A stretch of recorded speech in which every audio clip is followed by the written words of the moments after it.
Eh bien, on installe la causerie à présent avec nos invités qui sont déjà présents sur ce plateau. Firmin Sossou, bonjour.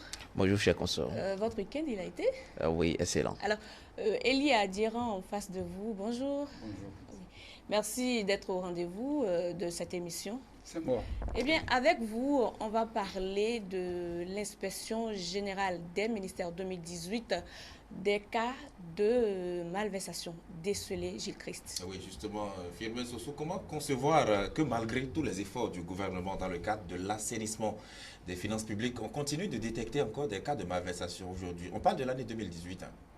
Oui, au fait, nous parlons de plusieurs années de malgouvernance, mais depuis 2016, on a pu observer une sérénité dans le traitement des dossiers en ce qui concerne l'assainissement des finances publiques, mais les habitudes ont la peau dure. On a pu constater que malgré les dispositions prises par le gouvernement pour assainir les finances publiques, il y a eu encore des cas de détournement, de surfacturation dans certains ministères et bon, plus précisément dans des structures décentralisées. C'est vrai, au niveau de certains ministères, même dans le département ministériel, on a eu des cas de détournement et puis de mauvaise gestion. Donc cela a été déploré. Ce qui me réjouit, c'est le fait que le gouvernement ait pu publier la liste des mises en cause avec les infractions commises. Donc je crois que comme cela a été pour le cas des enseignants, par exemple, que ce qui s'est passé s'inscrit dans la même logique et cela permettra quand même aux uns et aux autres, ceux qui s'occupent de la gestion des fonds, de savoir qu'avec ce régime, qu'il n'y a pas à faire de clientélisme, il n'y a pas à faire de copinage, il n'y a pas à faire de partisans. Quand vous êtes fautif, vous êtes dénoncé. Et, tous publiquement, tout le monde saura qui vous êtes, quelle moralité vous avez et comment vous gérez les affaires de l'État. Mais pourquoi cela se poursuit jusqu'à présent, il est adhérent, selon vous? Vous savez, depuis toujours, le Béninois est resté toujours récidiviste face à certaines choses. Vous comprenez, dans la norme, dans l'administration, les gens ont pu cultiver le désordre. Ça dit, c'est un virus qui gangrénait déjà l'administration. Il y a un laxisme. C'est que les gens n'ont pas compris qu'en réalité, que le bien commun doit être en réalité préservé. Vous savez, depuis des années, on a toujours constaté que dans l'administration, les gens pensent qu'il faut aller dans l'administration pour aller s'enrichir. Il y a toujours les questions de surfacturation, les questions de détournement. Même en réalité, les biens publics qu'ils prennent pour aller fonder eux-mêmes leurs propres entreprises, il y a assez donc de mauvaise gestion. Donc je crois qu'en fait, ils se disaient que peut-être ça n'allait pas continuer, que c'était peut-être une forme d'intimidation. Ils pensaient déjà que lorsque le nouveau gouvernement est venu, lorsqu'on parlait de la rupture, que c'était juste pour assainir un peu l'environnement et rebrousser chemin. Ils ne savaient pas que le gouvernement pouvait aller aussi loin que cela soit-il déjà dans sa recherche. Mais aujourd'hui, je crois qu'ils ont été dénoncés, ils ont été d'abord dénichés et la liste a été donc publiée. Et je me dis qu'en réalité, que ça doit leur servir de leçon. Et déjà, même à leur place, ils doivent même se dire que si d'ailleurs au niveau des enseignants, avec la mauvaise gestion des cantines scolaires, cela a pu amener le gouvernement à pouvoir publier des noms et les personnes déchargées donc de leur rôle. Pourquoi aujourd'hui ils ne peuvent pas prendre conscience de ça et prendre exemple sur ces sanctions-là? Je crois que cette mesure-là, elle est très salutaire et on pourrait déjà se dire que beaucoup d'autres mesures sont en vue et même d'autres sont encore en train donc de se cacher dans l'ombre qu'on n'a pas encore pu démanteler. Certainement que les inspecteurs se chargeront bon de pouvoir nous présenter d'autres listes d'ici peu et déjà dans tous les secteurs d'activité, tous ceux qui sont toujours dans le désordre seront donc traqués et déjà présentés et même poursuivis devant les hautes juridictions. Alors, la liste publiée, c'est un nombre impressionnant de personnes détectées. Et on se pose la question de savoir, tout cela continue dans l'administration publique, alors qu'on a vu un chef de l'État qui a fait de la corruption, de la lutte contre la corruption, son champ de bataille. Oui, c'est vrai qu'il y a des ministères qui sont cités, mais il faut observer que tout ne s'est pas passé au niveau par exemple, de la direction des affaires financières. Vous savez, lorsque vous êtes DAF, par exemple, c'est après les dépenses, les gens engagent des dépenses. Quand c'est des structures qui sont sous tutelle, ils engagent des dépenses et après vous vérifiez, vous cherchez à comprendre comment ça s'est passé. Donc, lorsque ce n'est pas directement vos propres collaborateurs, les collaborateurs directs qui s'occupent de cela, c'est difficile parfois de savoir réellement ce qui se passe. Quand je prends le cas, par exemple, du ministère de la décentralisation, où un maire qui est à Zové, par exemple, engage des dépenses, ou bien il y a détournement. Si le ministère de la décentralisation, c'est ce ministère qui s'occupe des affaires au niveau de nos communes.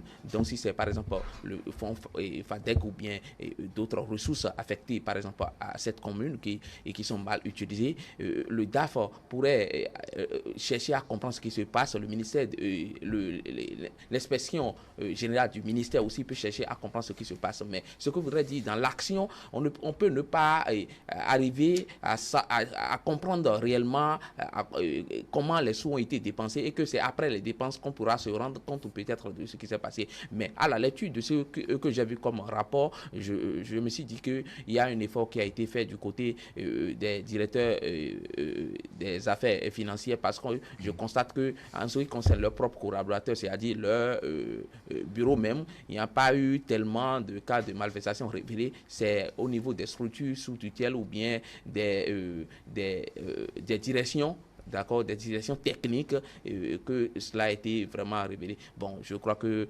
la somme la plus importante, c'est à tourner autour de 200 et quelques millions. Donc, il y a des gens qui ont pris des engagements, oui, il y a des gens qui ont pris des engagements pour payer, d'autres, avec le rapport, j'avais constaté que d'autres ont quand même déjà payé ce qu'ils doivent. Donc, je pense que c'est des mesures quand même, et à travers ce rapport, ceux qui peut-être tenteront de contourner les systèmes de contrôle auront peur, ils vont prendre les dispositions qu'il faut pour ne pas tomber encore dans ces erreurs.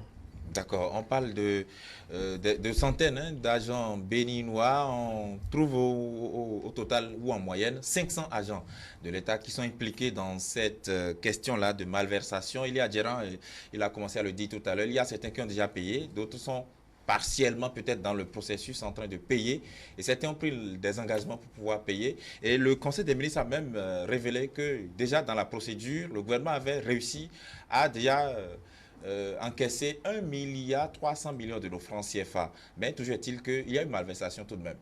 Exactement. Vous savez, depuis des années, ou même à tout moment, nous disons que nous n'avons pas de l'argent, il y a un retard dans le paiement des salaires, il y a toujours des problèmes au niveau de l'administration, alors que nous avons une économie purement que fiscale.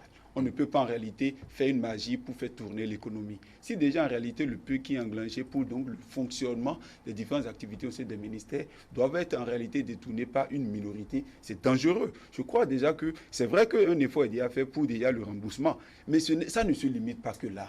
Il faudrait déjà qu'il y ait une prise de conscience collective, que les gens sachent que désormais le bien commun ne nous appartient pas, ça ne les appartient pas à eux seuls et ils sont censés l'alléger. Comment comprendre que déjà des gens peut-être créent des missions fictives? Alors là, une activité qui doit se dérouler peut-être à Adjoum, on le ramène peut-être jusqu'à Parakou ou peut-être hors de Cotonou pour essayer donc de pouvoir élargir les biens qui y a route. Encore moins, il y a encore une discrimination. Ça ne se limite pas que là, c'est les mêmes personnes qui vont toujours en mission et ils veulent toujours. Et il y a un déséquilibre dans la gestion du bien public. Je crois qu'en réalité, que cette mesure-là doit aller même plus loin. Que ces personnes-là soient même en réalité punies et même si possible, même être, c'est-à-dire les mesures soient très hâtives et qu'ils comprennent que force doit pouvoir rester à la loi. Et que déjà le bien public, c'est une question de rééducation. On doit pouvoir bien assainir notre administration. Et là, vous comprendrez que désormais, c'est ça. Puisqu'en fait, si nous voulons des citoyens, des modèles dans la société, ça part d'abord par le respect des biens communs. Figurez-vous quelqu'un qui est en train donc de détourner l'argent de l'État. Celui-là, a priori, dès qu'il finit, son enfant finit, c'est lui qui doit placer. Il n'y a pas une question de respect du bien public. Quand c'est comme ça, ça ne peut pas aller. Je crois que déjà, le financement qui est déjà là, qui est déjà, c'est-à-dire qui a le recouvrement, qui a pu déjà se faire, est déjà d'une importance capitale, 1 milliard et quelques. Figurez-vous ce que ça peut faire déjà dans la caisse de l'État. Ça peut dire financer d'autres petites activités. Ça peut dire en réalité compenser d'autres primes en retard. Ça peut aussi même en réalité essouffler, c'est-à-dire booster un peu déjà c'est-à-dire la dépense publique en matière donc, de gestion des finances. Donc aujourd'hui, j'estime déjà que ceux qui ont pris l'engagement, ils n'ont même pas le choix. Ça s'impose à eux. Ça ne les appartient pas. Ils l'ont pris et ils l'ont détourné. Ils sont censés le retrocéder. Maintenant, moi, j'invite le gouvernement à aller même loin et que ces personnes-là soient présentées devant les hautes juridictions. Puisque comme ça pourra amener les gens désormais à commencer par respecter et à fuir et se contenter donc du peu qu'ils ont. Et là, la société pourra donc être équitable. Alors, Fumé Sossou, la publication de ce rapport ne démontre-t-elle pas que la lutte contre l'impunité, elle n'a pas de coloration politique, puisqu'on a lu des noms de hautes personnalités dans ces documents-là, que ce soit même du camp du président de la République? Non, le président l'a promis lors de sa prestation de serment et puis il a réitéré à une autre occasion où il parlait, on lui a posé la question de savoir pourquoi. On a l'impression que la lutte est sélective. Il a dit que non, mais que si il y a des affaires, il y a des cas de malversation qu'on peut poursuivre en même temps, mais il y a des cas où, même si lui-même n'arrive pas à le faire, ceux qui viendront le remplacer au fait pourront le faire, que personne ne restera impuni, il ne s'agit pas d'une lutte sélective, mais il y a des cas où il faut se pencher sur ça dans le temps, avec sérénité. Donc je crois que ce qui se fait, c'est déjà bien. Vous savez, on dit couramment que la peur du jardin est le début de la sagesse. Vous savez, déjà qu'on engage des actions, c'est que il y a du contrôle, que ce n'est plus comme cela se fait avant. Les gens auront déjà peur. Ils sauront que dans tous les cas, ils feront tout parce qu'à tout moment, on peut enclencher des procédures de contrôle pour savoir ce qui se passe réellement et qu'ils peuvent être épinglés à tout moment. Donc, je crois que c'est une bonne initiative que cela se poursuive. Et le fait de publier aussi la liste de ceux-là, vous savez, quand vous êtes, par exemple, DAF ou bien vous êtes comptable quelque part et que on retrouve votre nom sur la liste de ceux-là qui sont impliqués dans ces cas de mauvaise gestion. Vous avez des parents.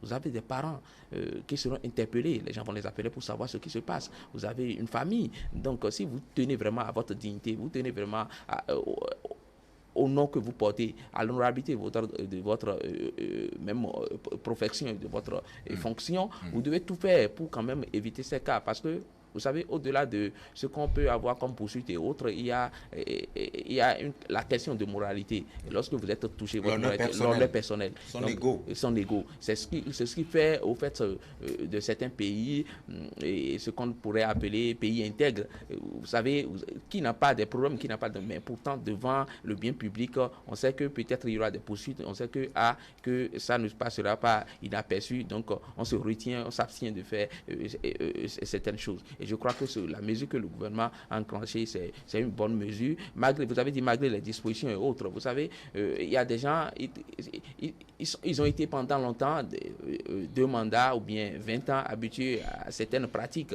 Et ils pensent que de connivence avec d'autres collaborateurs, ils peuvent le faire. Ça peut se passer sous silence.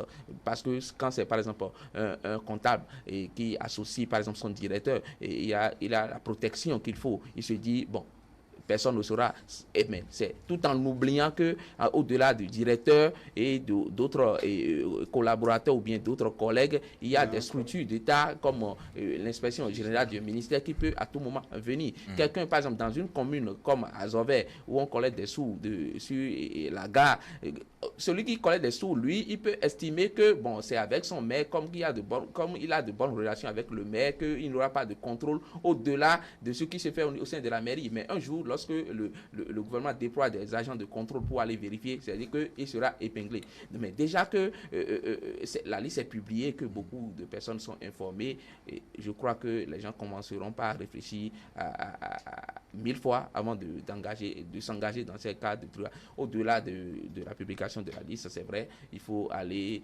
même au-delà et engager, pourquoi pas, des cas de poursuite judiciaire si l'infraction est vraiment quelque chose qui qui pourraient à l'avenir compromettre le bon fonctionnement des structures d'État. Justement, parlant de sanctions, le Conseil des ministres a instruit les ministres qui sont dans leur domaine de pouvoir engager des poursuites, que ce soit disciplinaires ou encore judiciaires à l'encontre de ces agents. Il y a Djeran, c'est dissuasif? Non, c'est vraiment dissuasif, certes, mais c'est aussi une réalité. C'est vrai que c'est indispensable. Ça dit même les conditions de nomination peuvent désormais passer par là.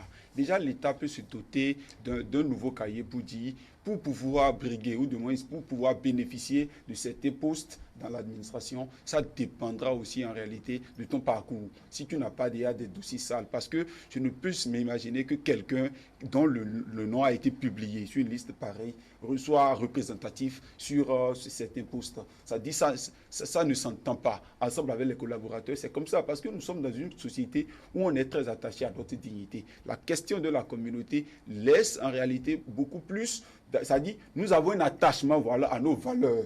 Et ça voudrait dire que si déjà dans une famille, quelqu'un qui a son nom, qui s'y figure, on pourrait déjà dire que c'est toute une famille de gens, quelqu'un issu de temps. Ça ne laisse pas une bonne image. Je crois qu'il faut que ça cesse. Il faut vraiment que ça cesse. Et je crois que ces ministères qui sont aujourd'hui déjà commises, et pas, ça dit, oui, les ministères qui ont été déjà commis par le gouvernement pour pouvoir poursuivre déjà ces actions. Je crois que ces sanctions disciplinaires sont d'un volet, mais il faudrait aussi que le volet judiciaire aussi intervienne. Parce que déjà, si les sanctions sont avérées, les fautes commises sont avérées, il n'y a pas de raison que, conformément aux dispositions légales, que déjà les actions soient prises. Je crois pour ma part que c'est déjà une volonté, et la volonté du gouvernement de pouvoir lutter contre la corruption est en train donc de s'affirmer. Ça se corrobore progressivement, et déjà notre administration pourra progressivement prendre sa lettre de noblesse, comme nous le disons, et déjà cela pourra participer à l'intérêt d'une bonne gestion pour tous.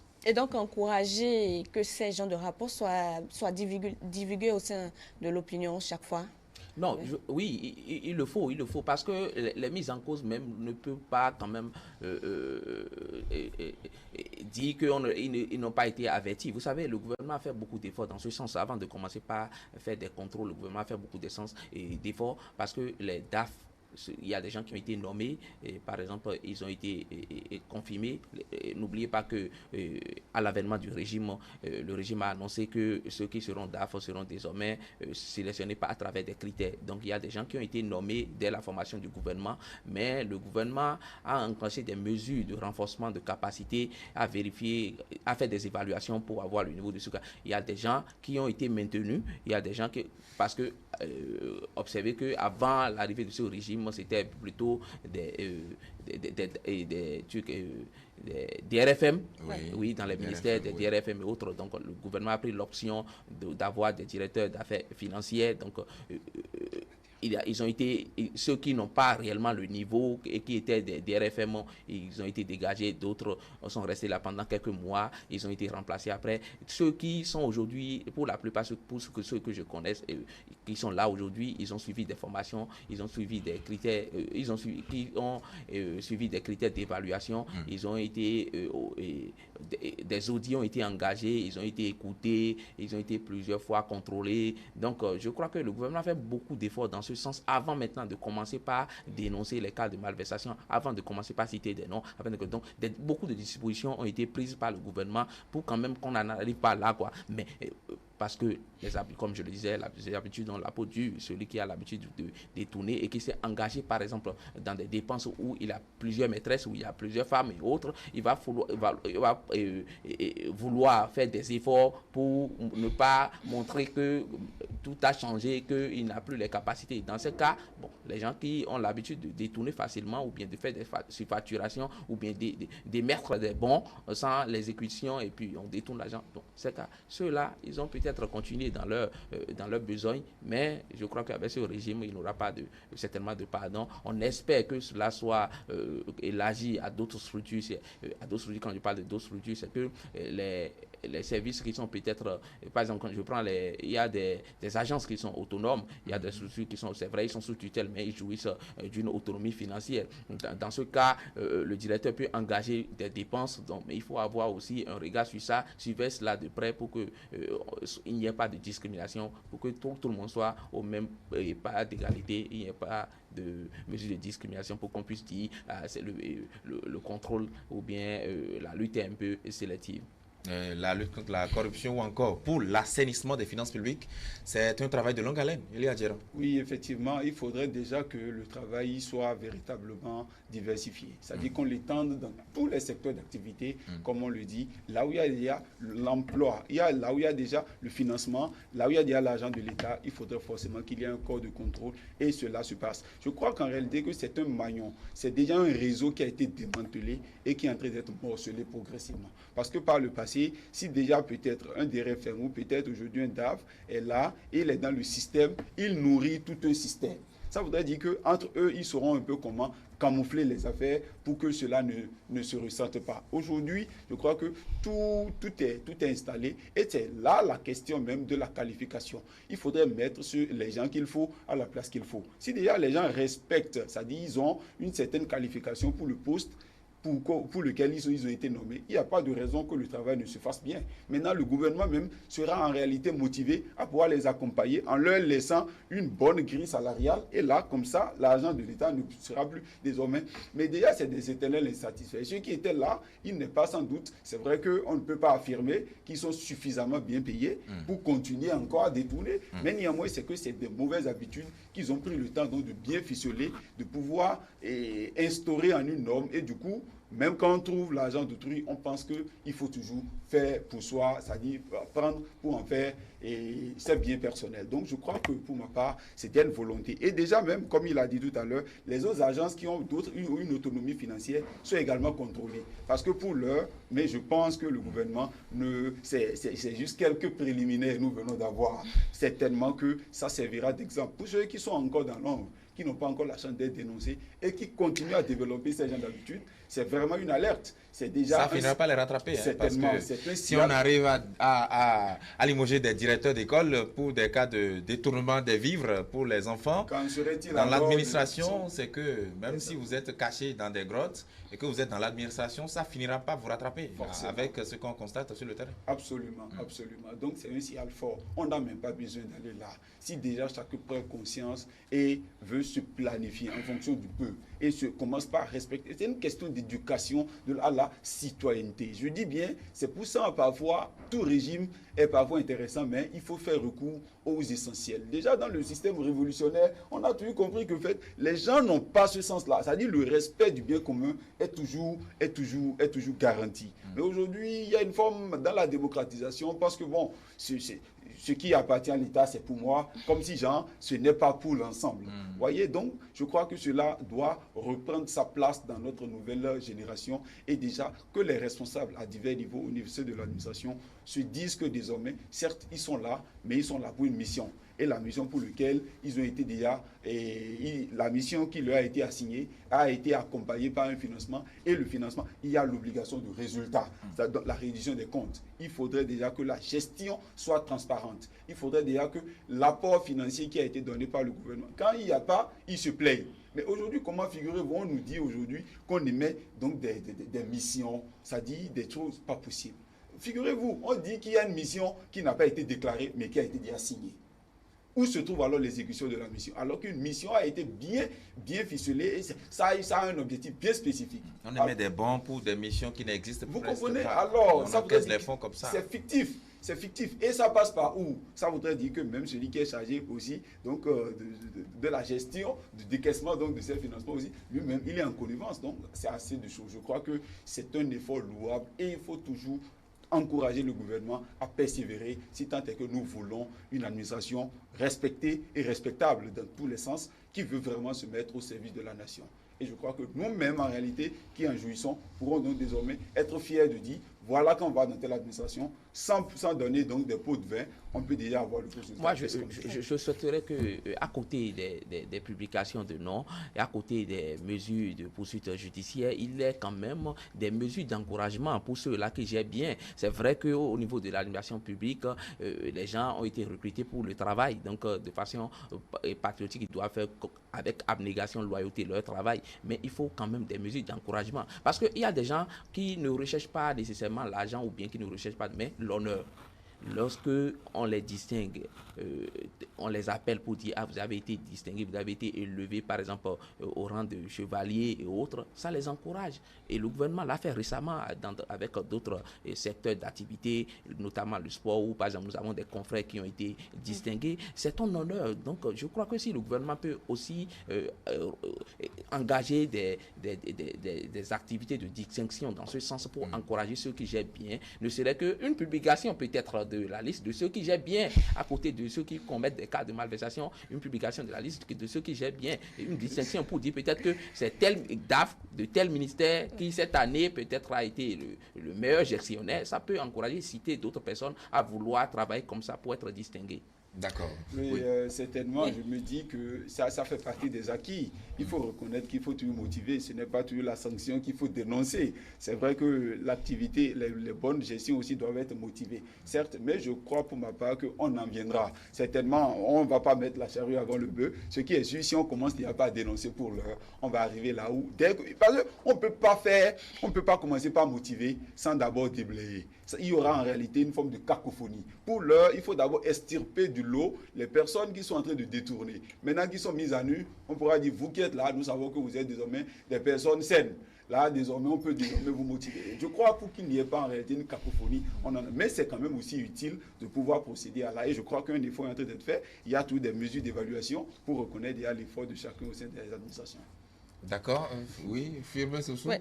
Tout à l'heure, vous avez donc souligné cet aspect-là d'encouragement. Et ça me rappelle un responsable, quelque part, qui dit que lorsque vous faites bien votre travail pour lequel vous êtes recruté, c'est que vous ne faites rien d'extraordinaire.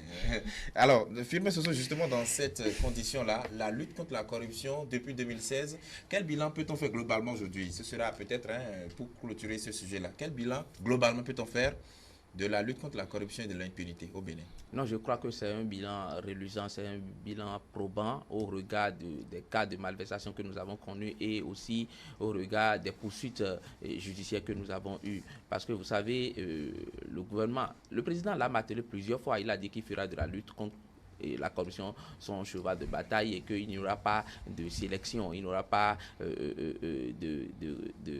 des mesures de protection de ceux qui sont des partisans ou non.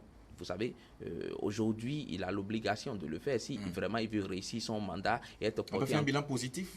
Oui, on peut faire un bilan positif parce que vous savez, pour ce qu'on a observé, déjà à partir de l'appréciation du rapport, il faut voir les cas, comme je le disais, les cas où on a connu ces cas des gens de malversation, c'est surtout au niveau des directions, des techniques sous tutelle, d'autres structures, offices sous tutelle, où c'est-à-dire le DAF n'est pas directement lié à la gestion. Et vous savez, il y a des contrôles qui se font a posteriori. Les gens engagent des dépenses, ils font des trucs c'est après que vous revenez constater qu'il y a eu tel cas, tel cas. Donc, dans ce cas, il n'y a que des observations à faire. Vous mentionnez qu'il y a tel, et c'est la structure, c'est-à-dire l'inspection générale du ministère qui reviendra vérifier encore pour savoir ceux qui ont été épinglés, pour ceux qui ont été impliqués dans cette gestion et pour des cas de dénonciation. Mais je crois que s'il faut évaluer, par exemple,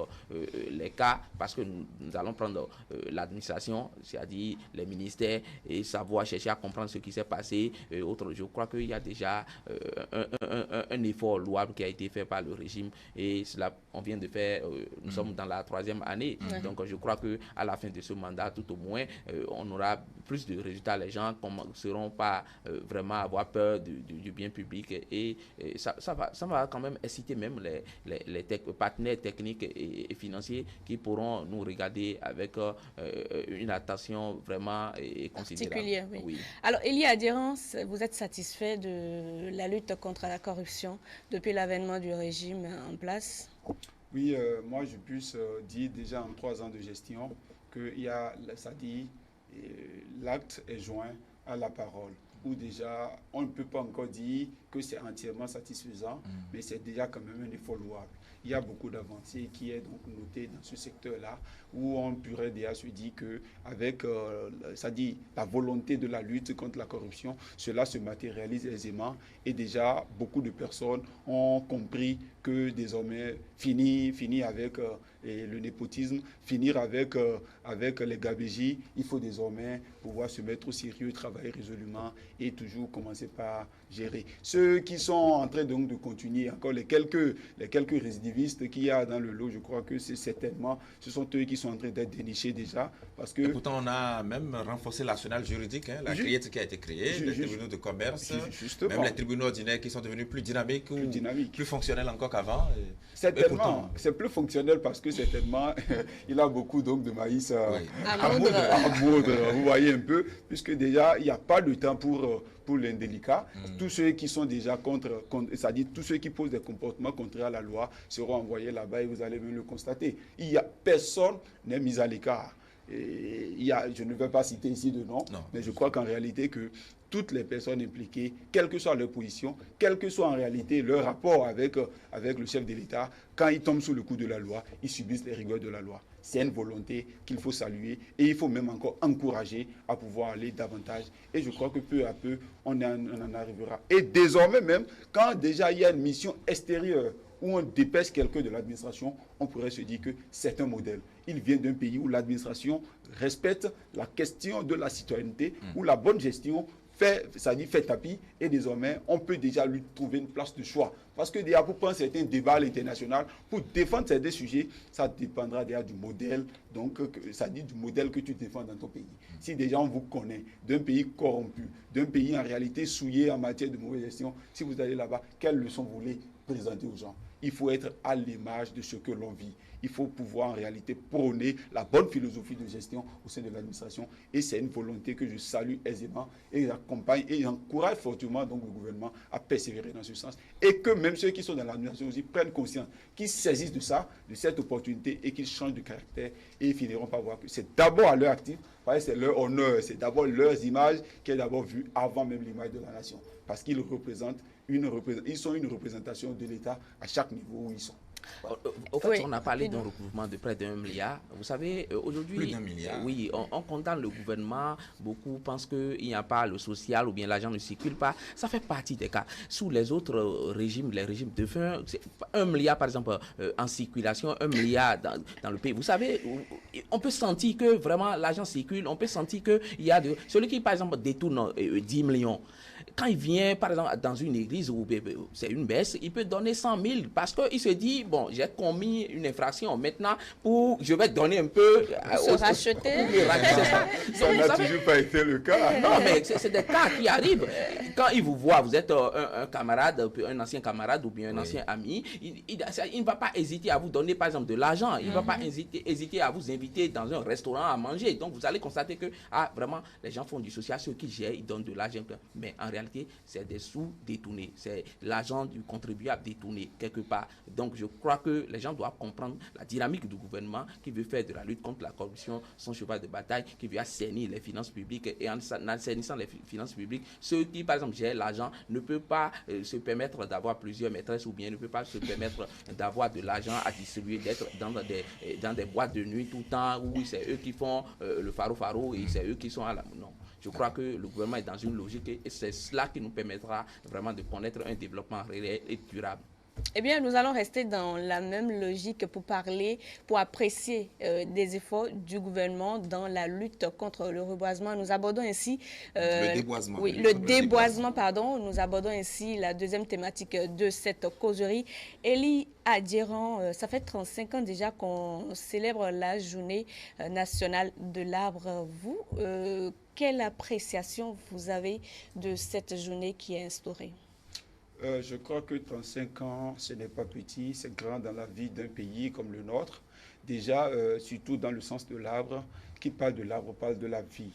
Et je crois que c'est dans cette dynamique que l'État a compris qu'il faut instituer une journée nationale. Je crois que c'est intéressant, mais malgré ça, il s'est avéré que toujours dans le mécanisme, dans le quotidien de l'homme toujours fait recours à l'abattage des arbres pour pouvoir satisfaire certains besoins, notamment ça dit la préparation, le charbon, etc., même aussi la fabrication des meubles, etc. C'est vrai qu'on ne peut pas se soustraire donc de cette réalité, mais seulement que c'était de l'ignorance par un passé où déjà les gens ont la bataille, c'est-à-dire ont pris la peine de détruire sans pouvoir replanter. Et il faudrait compenser le vide laissé à l'environnement. C'est dans cette logique-là que cette journée a été donc instituée. Et je crois que déjà même au plus proche, déjà depuis 2016, à l'arrivée donc du nouveau gouvernement, une volonté manifeste s'est affirmée aisément. On a compris qu'il y a déjà une interdiction formelle de la commercialisation et de l'exportation donc des bois au Bénin. Il y a d'abord une réglementation en la matière et déjà la tâche est revenue aisément à l'ONAB. Et avant que tu ne coupes désormais un arbre, c'est que tu en as déjà planté plusieurs.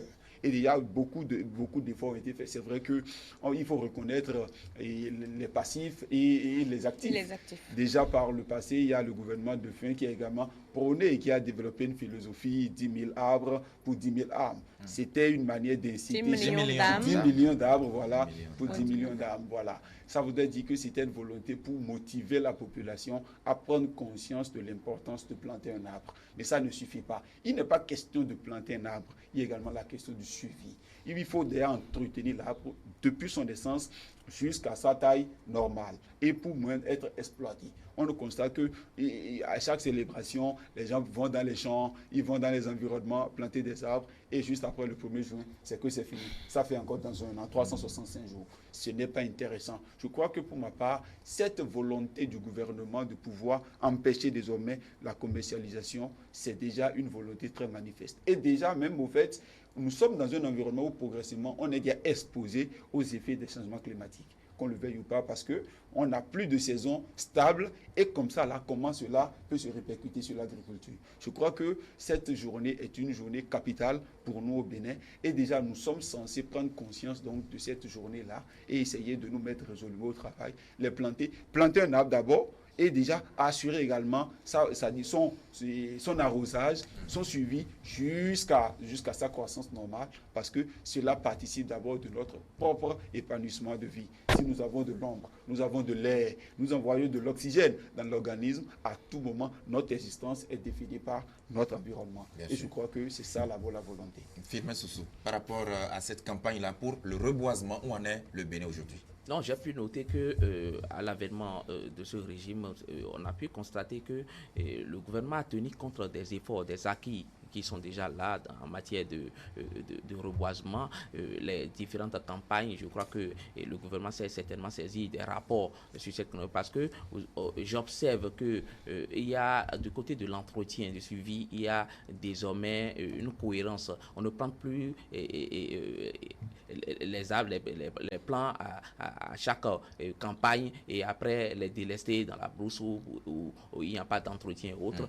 Les forestiers sont aujourd'hui associés. Les exploitants et forestiers également sont associés. Il y a une réglementation et les communes aussi sont également associées. Vous savez, l'État central ne peut pas tout faire. Donc, il faut associer. Nous sommes à l'aide de la décentralisation. Il faut associer les communes. Et je crois que c'est ce que le gouvernement fait à chaque journée. Par exemple, vous allez constater que c'est un peu partout sur le territoire national où quand il y a l'activité nationale où le ministre ou bien son représentant est là, on lance la journée, on lance la campagne. Mais les préfets sont aussi chargés de faire la même chose et les forestiers sont associés. Il y a eu des mesures de contrôle. Et je constate que depuis quelques années, c'est vrai, avant le régime, l'autre gouvernement aussi et l'autre régime aussi a fait de reboisement, une activité qui pourrait quand même nous permettre de lutter efficacement contre les changements climatiques et puis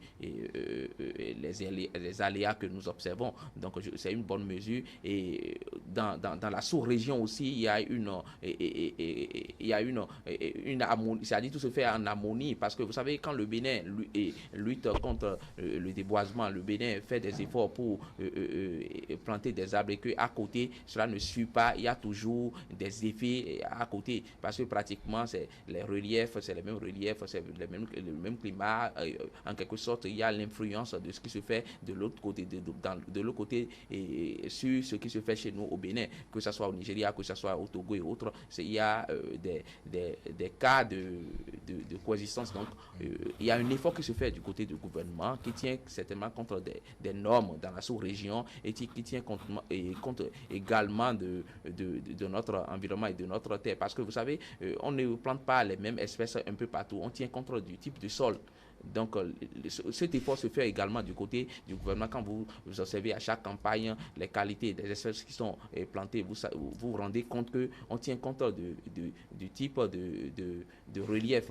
Sur une zone de plateau, on ne peut pas planter. Il y a des qualités d'espèces qu'il faut planter. Sur un truc de plaine, il faut des qualités qu'il faut sur les zones où il y a des montagnes, il faut des qualités de plantes qu'il faut planter. Donc le gouvernement tient surtout compte de ça. Mais le plus important, c'est le suivi. Mais il faudrait qu'on associe réellement les acteurs à la base, c'est-à-dire les populations elles-mêmes, pour qu'elles puissent quand même dénoncer les cas de vandalisme ou par exemple d'incivisme où n'importe qui peut venir abattre des arbres, n'importe qui peut quand même, quand on plante par exemple des arbres, il y a des arbres juste qu'on plante dans les villes, dans les grandes villes pour l'embellissement, pour la beauté. Ouais. Donc ça, il doit avoir des contrôles d'entretien pour qu'on n'arrive pas à refaire les mêmes choses à chaque campagne.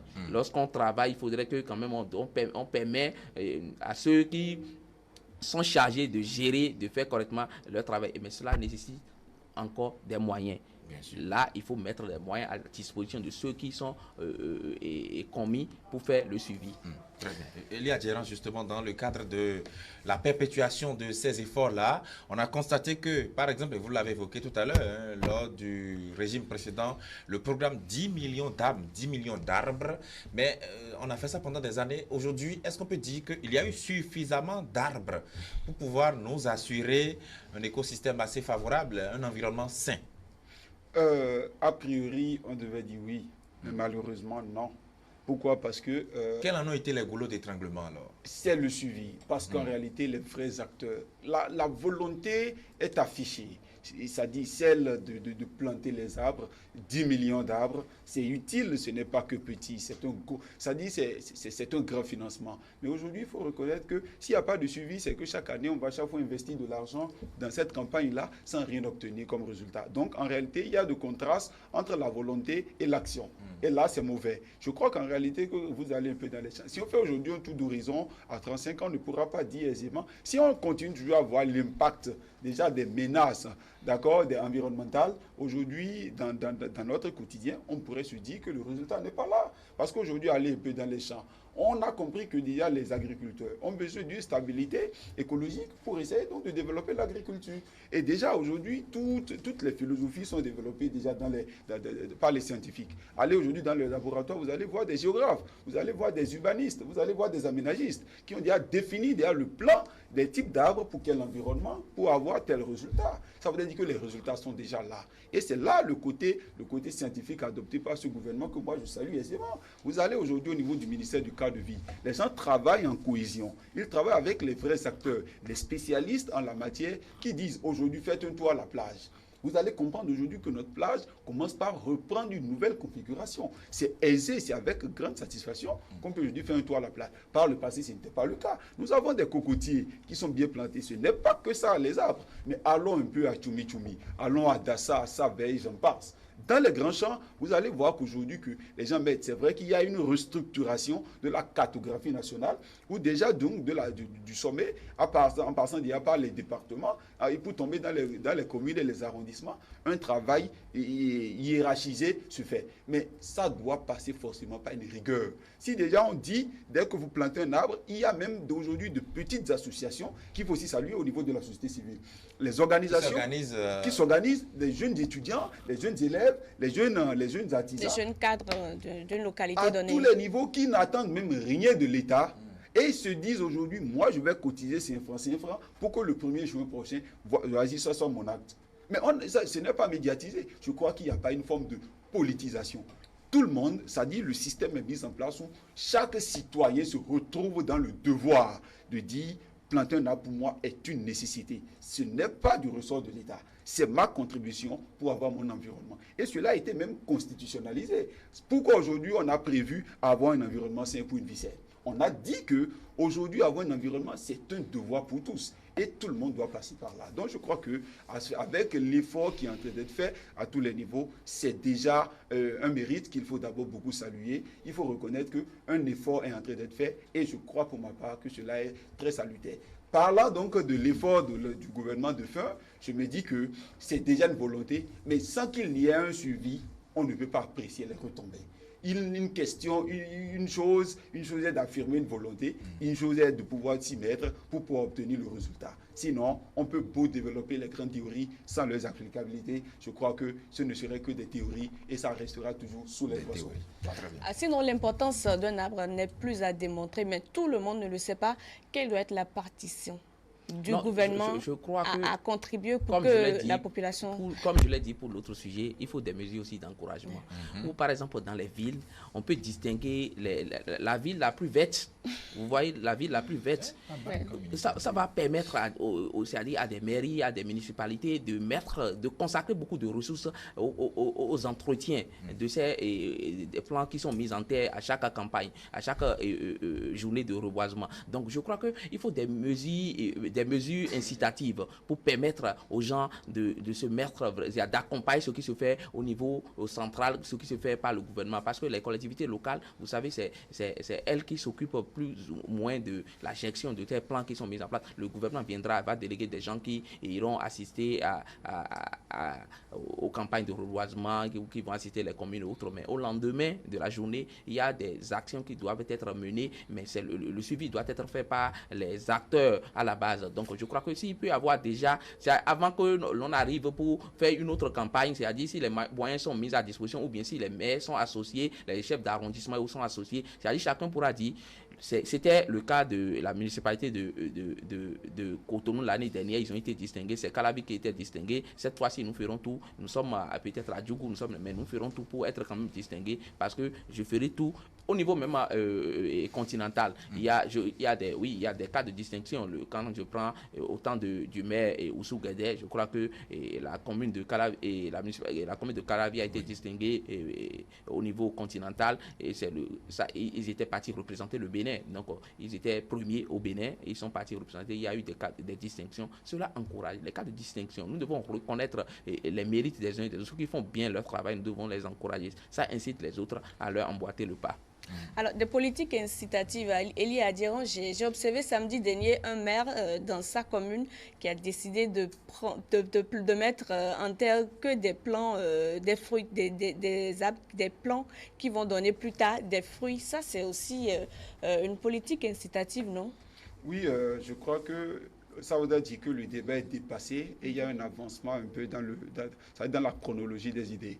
Vouloir par exemple planter, c'est-à-dire mettre en terre un plant qui donnera plus tard des fruits, ça voudrait dire indirectement, si on veut caricaturer, c'est qu'aujourd'hui je veux travailler pour obtenir un résultat demain. Et pour nourrir aussi. Et pour nourrir. Parce qu'aujourd'hui, la question de la sécurité alimentaire, de la commercialisation de certains fruits de compte saison à des moments donnés, passe aussi par le manque de suivi que nous observons dans ce secteur-là. Ce maire qui a bien voulu mettre en terre ce plan, a bien voulu comprendre, se dire, si aujourd'hui je veux manger ce fruit dans 10 ans, ça voudrait dire que c'est moi, je veux le manger, j'ai l'obligation d'avoir un suivi. Si je n'assure pas, si je n'arrose pas au jour le jour ce plan, mise en terre, etc., comment voudrais-je espérer manger de ce fruit demain? C'est aussi significatif.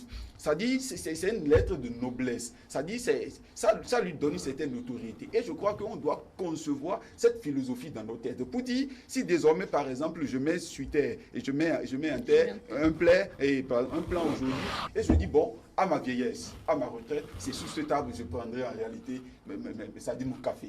On caricature un peu cette philosophie, cela rentrera dans les habitudes et on verra que aisément, chacun commencera par faire son travail à la base. On ne va plus toujours le laisser donc, au niveau de l'État. On n'a pas à pouvoir laisser une tâche à l'État. L'État, c'est qui? C'est d'abord nous à la base. C'est nous qui constituons. Nous sommes un élément moteur donc, de la constitution de l'État. Ça voudrait dire que si nous souhaiterons aujourd'hui avoir un environnement idéal, pour nous, ça partira donc de nos actions immédiates.